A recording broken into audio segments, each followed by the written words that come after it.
Hi friends, welcome back to our channel. ഇന്ന് നമ്മൾ നോക്കുന്നത് 8th സ്റ്റാൻഡേർഡിലെ കേരള പാഠാവലി ക്രിസ്മസ് എക്സാമിൻ്റെ ഒരു മോഡൽ ക്വസ്റ്റ്യൻ പേപ്പറാണ്. ഓക്കെ, നമുക്ക് നോക്കാം. 1 മുതൽ 5 വരെയുള്ള ചോദ്യങ്ങളിൽ 4 എണ്ണത്തിന് ഉത്തരം എഴുതുക എന്നാണ് അല്ലേ പറഞ്ഞിട്ടുള്ളത്. ഒന്നാമത്തെ ചോദ്യം, താഴ്മത നവോന്നതി ഈ ആശയത്തിന് ചോദിക്കുന്ന പഴഞ്ചൊല്ലേത്? ഒരുമയുണ്ടെങ്കിൽ ഉലക്കമേലും കിടക്കാം, പലരും കൂടിയാൽ പാമ്പും ചാവില്ല, താണനിലത്തെ നീരോടു കടയ്ക്കൽ നനച്ചേ തലയ്ക്കൽ പൊടിക്കൂ. ഈ ആശയത്തിന് യോജിക്കുന്ന പഴഞ്ചൊല്ല് ഏതാണ്? അതെ, താണനിലത്തെ നീരോടോ. ദെൻ നെക്സ്റ്റ് ക്വസ്റ്റ്യൻ നോക്കാം. ഒരിക്കലും മുൻപേ നിശ്ചയിച്ചുറപ്പിക്കാൻ കഴിഞ്ഞിട്ടില്ല എൻ്റെ സഞ്ചാരപദങ്ങൾ. ഇവിടെ അടിവരയിട്ട പദത്തിൻ്റെ വിഗ്രഹാർത്ഥം എന്തെന്നാണ് ചോദിച്ചിട്ടുള്ളത് അല്ലേ. സഞ്ചാരപദങ്ങൾ എന്തായിരിക്കും, എങ്ങനെ എഴുതുക? അതെ, സഞ്ചാരത്തിൻ്റെ പദങ്ങൾ അല്ലേ, സഞ്ചാരത്തിൻ്റെ പദങ്ങൾ. ഓക്കെ, ദെൻ മാതൃക പോലെ എഴുതുക എന്നാണല്ലേ മൂന്നാമത്തെ ചോദ്യം. മാതൃക നോക്കൂ. പഴയരി ചോറ് എനിക്കുണ്ടല്ലോ, പഴയ അരി ചോറ് എനിക്ക് ഉണ്ടല്ലോ. ഇനി നോക്കൂ, നമുക്ക് നൽകിയിട്ടുള്ള ക്വസ്റ്റ്യൻ നോക്കൂ. പരിഭവിച്ചെങ്ങോട്ടെന്നില്ലാതെ നമുക്കത് എങ്ങനെ എഴുതാം? യെസ്, പരിഭവിച്ച് എങ്ങോട്ട് എന്ന് ഇല്ലാതെ. ഓക്കെ, ദെൻ ഫോർത്ത് ക്വസ്റ്റ്യൻ നോക്കാം. ചുണ്ടപ്പൂവിൻ്റെ ശോണിമ പുരണ്ട കണ്ണുകൾ നാളങ്ങളിൽ ഉരുകി.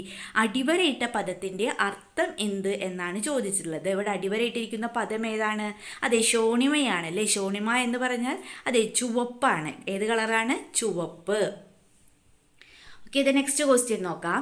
ഇന്നത്തെ ചെറുപ്പക്കാരായ കളിയോഗത്തിലെ കുട്ടികൾക്ക് എന്തറിയാം? കീർത്തിമുദ്രയിലെ ആശാന്റെ ചോദ്യത്തിൽ തെളിയുന്ന ഭാവമെന്ത് എന്നാണ് ചോദിച്ചിട്ടുള്ളത്.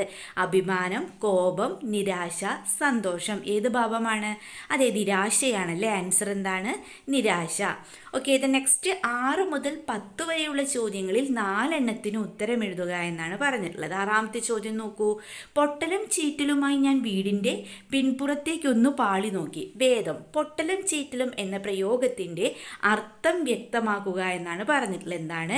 പൊട്ടലും ചീറ്റലുമായി ഞാൻ വീടിൻ്റെ പിൻപുറത്തേക്കൊന്ന് പാളി നോക്കി. അപ്പോൾ ഇതിൻ്റെ അർത്ഥം, അതായത് പൊട്ടലും ചീറ്റലും എന്ന പ്രയോഗത്തിൻ്റെ അർത്ഥം നമ്മളോട് വ്യക്തമാക്കാനാണ് പറഞ്ഞിട്ടുള്ളത്.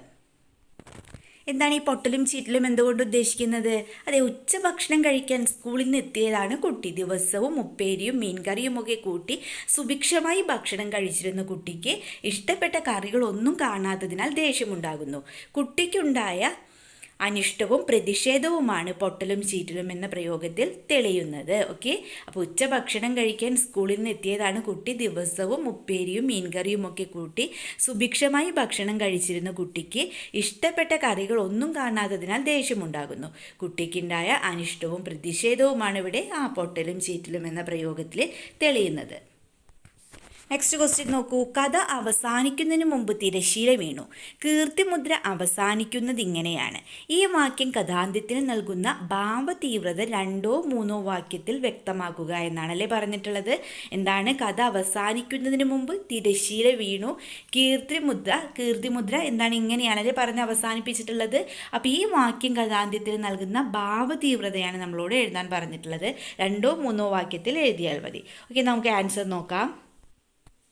ഒരു കലാകാരൻ്റെ അരങ്ങിലെ അഭിനയവും ജീവിതവും ഒരേ സമയം അവസാനിക്കുന്നതാണ് കീർത്തിമുദ്ര എന്ന കഥയുടെ പ്രമേയം.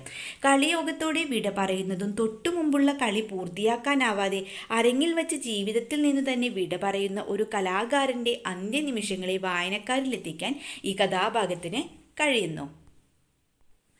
8ാമത്തെ ചോദ്യം നോക്കൂ. ഇല്ലത്തെ വിശാലമായ തളത്തിൽ കലയുടെ രാഗവും താളവും മേളിച്ചപ്പോൾ അപശകുനമായി ഒതുങ്ങാത്ത ഒരു വിധവ തനിക്കും ഉപനയനം കഴിയാത്ത മകനും ജീവിതമാർഗം തേടുകയായിരുന്നു. വിധിയെ വെല്ലുവിളിക്കുകയായിരുന്നു ഭൂമിയുടെ സ്വപ്നം. അമ്മ നേരിട്ട വെല്ലുവിളികൾ എന്തെല്ലാം? 2ഓ 3ഓ വാക്യത്തിൽ എഴുതുക എന്നാണ് പറഞ്ഞിട്ടുള്ളത്. അമ്മ നേരിട്ട വെല്ലുവിളികൾ എന്തൊക്കെയായിരുന്നു? ഒന്നാമത് നമുക്ക് എഴുതാം. എന്താണ്? യെസ്, ഭർത്താവിൻ്റെ അകാല മരണം സൃഷ്ടിച്ച ശൂന്യത. അതുപോലെ തന്നെ വിധവയായ സ്ത്രീ അനുഭവിക്കേണ്ടി വരുന്ന ഒറ്റപ്പെടലും.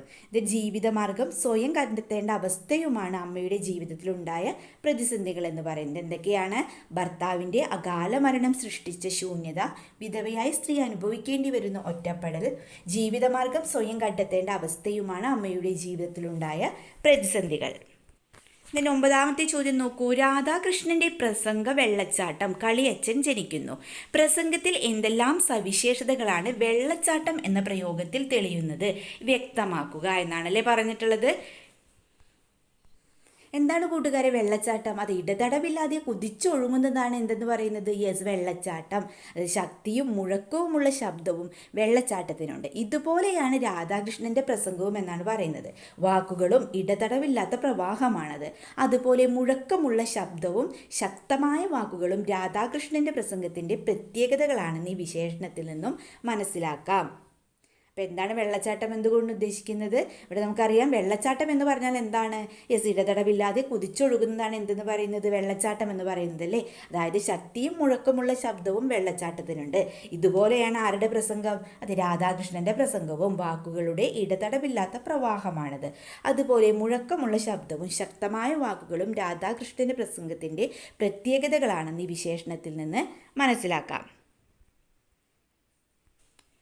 ഇതിന് മറ്റൊരു ക്വസ്റ്റ്യൻ നോക്കൂ. താരകാ മണിമാല ചാർത്തിയാൽ അത് കൊള്ളാം, കാറണി ചളി നീളെ പുരണ്ടാൽ അതും കൊള്ളാം, ഇല്ലിഹ സംഘം ലേപം എന്നിവ സമസ്വച്ഛമല്ലയോ വിഹായസ വണ്ണമൻ ഗുരുനാഥൻ.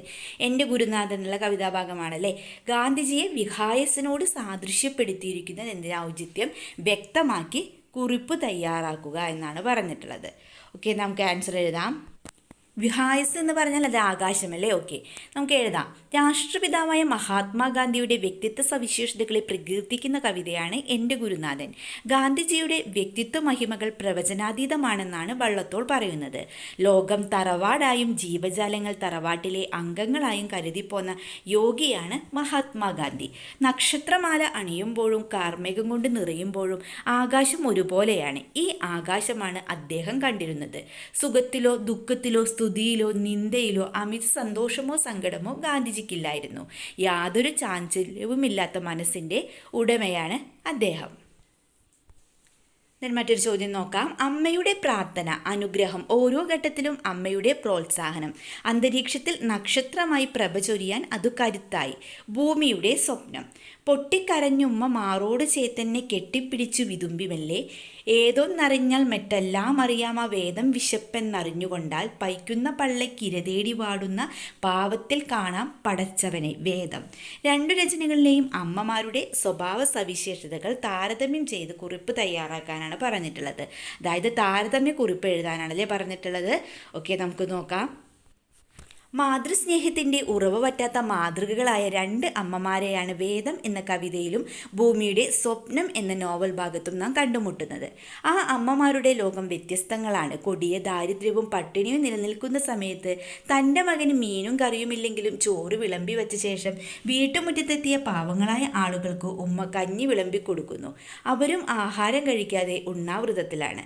തനിക്ക് പഴയ ചോറ് നൽകിയിട്ട് മറ്റുള്ളവരുടെ വിശപ്പകറ്റാൻ തൻ്റെ ആഹാരം കൂടി ഉപേക്ഷിക്കുന്ന ഉമ്മയുടെ ത്യാഗമനോഭാവം കണ്ട് മകൻ്റെ മനസ്സുരുകുന്നു. ഇത്തരം ഒരു അമ്മയെയാണ് വേദം എന്ന കവിതയിൽ പരിചയപ്പെടുന്നത്. ഇവരിൽ നിന്നും വ്യത്യസ്തമായ സ്നേഹനിധിയായ ഒരു അമ്മയെയാണ് ഭൂമിയുടെ സ്വപ്നം എന്ന നോവൽ ഭാഗത്തുള്ളത്. കുട്ടിക്കാലത്ത് തന്നെ അച്ഛൻ നഷ്ടപ്പെട്ടു പോയ മകനെ വളരെയേറെ കഷ്ടപ്പാടുകൾ സഹിച്ചു വളർത്തി വലുതാക്കുന്ന ഒരമ്മയാണ്. തൻ്റെ ഇല്ലത്തിൻ്റെ നഷ്ടപ്രതാപത്തിൽ ദുഃഖിച്ചിരിക്കാതെ അറിയാവുന്ന തൊഴിൽ ചെയ്ത് ലഭിക്കുന്ന വരുമാനം കൊണ്ട് പഠിപ്പിച്ച് ഉന്നത നിലയിലെത്തിച്ചു. അപ്പോൾ എന്ത് ചെയ്യുക? രണ്ടമ്മമാരെയും താരതമ്യം ചെയ്തുകൊണ്ട് കൂട്ടുകാരും ഇതുപോലൊരു താരതമ്യക്കുറിപ്പ് തയ്യാറാക്കുക. അടുത്തൊരു ചോദ്യം നോക്കൂ. ഇന്ത്യയിലെ വിവിധ സംസ്ഥാനങ്ങളും ലോകമെമ്പാടുമുള്ള മലയാളികളും കേരളത്തിൻ്റെ രക്ഷയ്ക്കായി പണവും വസ്തുവകകളും ഇങ്ങോട്ടെത്തിച്ചു. മാനവികതയുടെ തീർത്ഥം. ഒരു കണ്ണീർക്കണം മറ്റുള്ളവർക്കായി ഞാൻ പൊഴിക്കവേ ഉദിക്കുകയാണെന്ന ആത്മാവിലായിരം സൗരമണ്ഡലം. അക്കിത്തത്തിൻ്റെ വരികളാണല്ലേ. ഓക്കെ, നോക്കൂ. പാഠസന്ദർഭവുമായി ബന്ധിപ്പിച്ച് കാവ്യഭാഗത്തിൻ്റെ ആശയം വ്യാഖ്യാനിക്കുക എന്നാണ് പറഞ്ഞിട്ടുള്ളത്. പ്രളയത്തിൽ തകർന്ന കേരളത്തിന് കൈത്താങ്ങായി ഇന്ത്യയിലെ വിവിധ സംസ്ഥാനങ്ങളും ലോകമെമ്പാടുമുള്ള മലയാളികളും കേരളത്തിൻ്റെ രക്ഷയ്ക്കായി പണവും വസ്തുവകകളും ഇങ്ങോട്ടെത്തിച്ചു. 2018 പ്രളയകാലത്ത് മനുഷ്യസ്നേഹത്തിൻ്റെ ഏറ്റവും നല്ല ഉദാഹരണങ്ങൾ നമുക്ക് കാണാൻ കഴിഞ്ഞു. മനുഷ്യനായി പ്രവർത്തിച്ചു. മറ്റുള്ളവരുടെ കണ്ണീരൊപ്പം തയ്യാറായി ഒരു കൂട്ടം പേർ വന്നു. അങ്ങനെ മറ്റുള്ളവരുടെ വേദനകൾ തിരിച്ചറിഞ്ഞ് അവർക്കായി ഒരു തുള്ളി കണ്ണുനീർ പൊഴിക്കുമ്പോൾ 1000 സൂര്യന്മാർ ഉദിക്കുമെന്നാണ് കവി പാടിയത്. ഇത്തരത്തിൽ ഇത്തരത്തിലുള്ള ജീവിതത്തിലൂടെ മാത്രമേ യഥാർത്ഥ സുഖവും സന്തോഷവും അറിയാൻ കഴിയുള്ളൂ എന്ന് കവി ഇവിടെ ആവിഷ്കരിക്കുന്നു.